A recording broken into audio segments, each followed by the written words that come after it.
ایک انصاری صحابی پیارے آقا مکی مدنی مصطفیٰ صلی اللہ علیہ وسلم کی خدمت میں کچھ سوال پوچھنے کے لیے حاضر ہوئے۔ اللہ پاک کے آخری نبی رسول ہاشمی صلی اللہ علیہ وسلم نے فرمایا، اگر تم چاہو تو تم مجھ سے سوال کرو، اور اگر چاہو تو میں ہی تمہیں تمہارے سوال بھی بتاؤں اور ان کے جواب بھی بتا دوں۔ صحابی رضی اللہ عنہ نے عرض کیا، یا رسول اللہ صلی اللہ علیہ وسلم، آپ ہی ارشاد فرمائیے کہ میں کیا پوچھنے آیا ہوں۔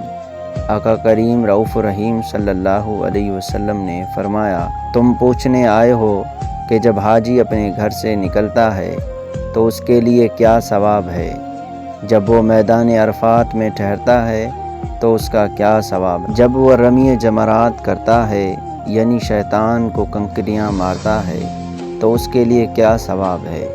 جب حاجی سر منڈواتا ہے تو اس کے لیے کیا ثواب ہے، آخری طواف پورا کر لیتا ہے تو اس کے لیے کیا ثواب ہے۔ انصاری صحابی رضی اللہ عنہ نے عرض کیا، اے اللہ پاک کے نبی صلی اللہ علیہ وسلم،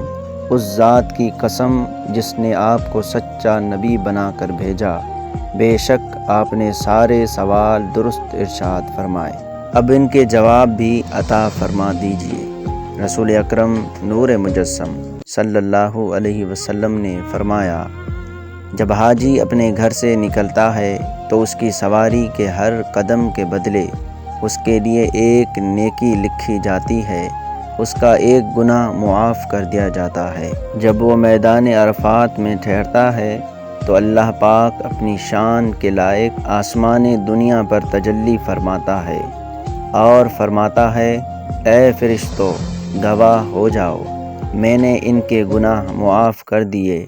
اگرچہ بارش کے قطروں اور ریت کے ذروں کے برابر ہوں۔ سرکار مکہ سردار مدینہ صلی اللہ علیہ وسلم نے مزید فرمایا، جب حاجی رمی جمرات کرتا